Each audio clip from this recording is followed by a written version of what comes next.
Today we have so much to talk about. We have got a lot going on in the cruise sector of travel as well as in the flight sector of travel. So let's go ahead and get started.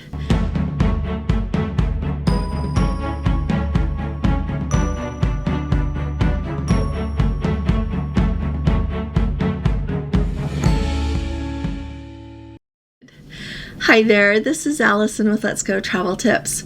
We are going to do our live this evening, so plan to join us. We always start at 8 p.m. Eastern Time, so come and bring your questions. We've got a lot more to talk about this evening, and so I'll look forward to seeing you there. I want to start at the very top and let you know a few things.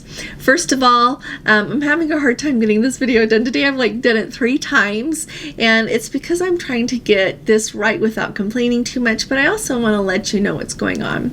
So let's start at the top. Let's start with the cruise sector. We talk about Princess Cruises here a lot, and there's a really big announcement that Princess has made, which I am really wondering how much it changes the direction and what our expectations should be as far as families cruising on Princess.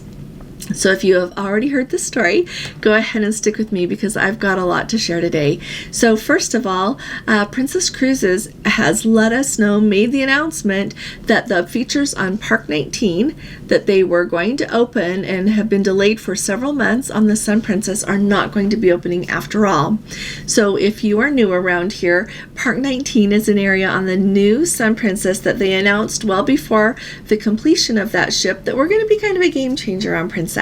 They were going to have what they call the roll glider, which is kind of a little ride thing that you could ride along, and it was suspended at the top and go around the edge there of the deck. You could also do a ropes course as well as a rock climbing wall, and it is called the Coastal Climb. So they have just now announced that those features are never going to open. Like I said, those were announced well before the Sun Princess was completed, and then of course we missed the first 2 inaugural cruises. She set sail finally there at the beginning of March, and so for March, April, May, June, and most of July, we have been waiting for those features to open. During that time, families who booked that ship in order for their children or whoever it is in their family, whether it's even adults that wanted to enjoy those things, they booked those cruises for this summer hoping that they were going to be able to enjoy that because it was supposed to be on the ship, but they have not, of course, been able to do that because those features haven't been working. And so I don't know entirely if it's due to safety concerns or if they couldn't get all the parts. I don't know, but it's been a long time that we have been waiting, and they have finally realized they're not going to be able to do any of that, which is really remarkable to me. And so a few things that I think this means at Princess. Tell me what you think in the comments this means. And it really depends on how you look at Princess and what you are looking forward to as to how I think you're going to take this. So on the one side, we have people that don't want children, don't want a lot of kids on the ship that they're sailing on, and so they didn't like this announcement because it would mean that more families would be cruising, that would put more children on board. There are times of year, though, that you're probably not going to want to go on a cruise if you don't really enjoy having children around. We can talk about that another day. We've talked about it before. But anyway, so there's those people that didn't really like that. Didn't like that suggestion that we would be adding things to draw in families, younger people. On the other hand, we have people that were really, really excited thinking, you know what, I love Princess. We're going to be able to bring, our children, our grandchildren, our aunt, our nieces, nephews, whoever it is, we're going to be able to take them. We're going to enjoy what we love about Princess, and they're going to get to go do those activities, and they're going to love it extra.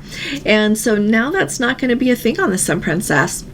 Nothing has been announced on the Star Princess. We don't know what we're going to be looking at on that deck area on the Sun Princess. So as of right now, with those things not being there, they are going to have the splash pad area that they had announced. They are still going to have the sport court as well. So families, kids can go enjoy that. And truly, when we were even just on the Regal Princess, that sport court got a lot of use. A lot of people were up there using it, and not just children, a lot of teenagers, a lot of adults really enjoyed that part of the ship. They are also going to have that little glass leaning thing, but to me that's not an attraction. To me, you'll walk by and you just kind of look. I don't know that you can really see anything more other than you're up a little bit higher than I can see from my balcony, so that's just a thing. I don't think that's an attraction. And so when you think about this, a few things. I'm wondering how much Princess is going to change the direction. They were really looking, I think, at having this be something, we think of the newer Norwegian ships, we think of the newer Royal Caribbean ships, and everything that they have to draw families there, right? But it'll be interesting to see, like I said, how this changes. And so I don't know. I'm not saying it's a major fail at Princess. I don't think it's a major fail. But at the same time, it's a pretty big deal. Clearly, there was no deadline with this. And so when it wasn't ready, when the ship was going to go, I think they just thought, well, we'll get it when we get it. And so, I don't know. It's really interesting, isn't it? So just be aware that when you go on a Princess, on that beautiful new Sun Princess, those features are not going to be there. If you were looking at booking that ship because of those features, don't do it. It's still a cool ship to go on. They still have the dome that is different from other Princess ships. The piazza is different. They've got some eating things that are different, but it's not going to have a lot of areas are different on that ship. I really thoroughly enjoyed getting to go on it. So it's not like don't go. It's just not going to have those features. So if you're booking it for that, don't book it for that. And I am really hoping that people that had booked it for that are able to get a refund. I think it would be appropriate if they are within that 90-day window and we're not doing this and that's why you booked, to give them a refund, give them their money back, but I'm not in charge of that. If you haven't subscribed to our channel yet, today's the day. Will you please hit that subscribe button? And if you appreciate my updates, will you please give this video a thumbs up? It helps us out a lot more than you would expect, so thank you. Now let's talk about the next elephant in the room here with Delta. And this to me is an even bigger conversation from the standpoint of how you're going to get to go when you're going to go on a cruise, as well as when you're going to travel for anything else or go see your family. So I have firsthand experience with this that I'm going to share with you, but you probably all saw it in the news that overnight there was a software update, huge glitches. So all over the world, flights were grounded. The airplanes were grounded as the companies tried to fix this. A lot more sectors of the economy were affected by this, but we talk about travel here, so we're going to talk about the airlines. So as we hit Friday, like I said, a lot of flights were canceled. As we got to Saturday, a lot more of the airlines were getting things going again, not near so many cancellations or a few delays, and the same as we got into yesterday on Sunday, things were better. Except for Delta is still majorly struggling. As of 11 a.m. today, they had already canceled 700 flights, which is 19% of their flights. Of the flights that had been canceled up until that point, Delta has well over half of those. And so Delta has had a major problem with this. And so, I always kind of think of things like this in relation to how a business is run. And the same thing with Princess. I look at things in relation to how that institution is run. The ship was supposed to be ready on a date. It wasn't. Park 19 was supposed to come. It wasn't ready, and now it's not coming. And so you have to kind of look, at least I always look at it this way, at how things are being run. And so some things that I think that are really important for us to think about when we're trying to consider how we're going to travel and how we're going to be prepared to travel. My first-hand experience with this is, I flew to see my mother. I went late Wednesday night, and so I was not impacted by that shutdown or the cancellations. But on the way home, I was really worried about it because when I heard about the flights being grounded on Friday, while they were figuring everything out, I kind of thought, you know what, everything's going to be okay by the time I need to go on Monday morning. And then yesterday I noticed that there were still so many cancellations, and Delta is who I was flying on. And so as I watched it, I thought, well, I don't want to give up my rental car if my flight's going to be canceled because I'm going to drive home. That is 2 very long days. Very long days. It's a long ways to go, but I need to be here. So I was going to do that. So I waited as late as I could this morning to turn in my rental car. My flight last night was delayed an hour and a half, and I thought, well, if it doesn't go any later than that, we're going to be good. And let me tell you, so on Friday and Saturday, the flight didn't go at all as scheduled. Yes, on Sunday, it went, instead of at 7:30 in the morning when it's supposed to go, it went at 2:30 in the afternoon. And then, like I said, today it was delayed an hour and a half. When I actually got into the airport, got in the line to check in, there was major glitches with checking in. A few things stand out to me about that. Number one, they don't have enough people working. Number two, loyalty does not mean anything anymore.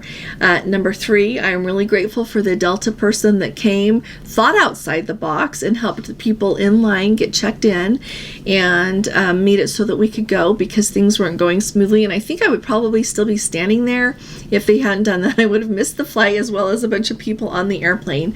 And so I just wanted to point some of these things out to you and let you know the things that I would do, that I am going to do differently moving forward. I am going to keep my eye out on other airlines. I know I said that when Delta proved that loyalty doesn't mean anything with what they did with their loyalty about a year ago, I feel like it was.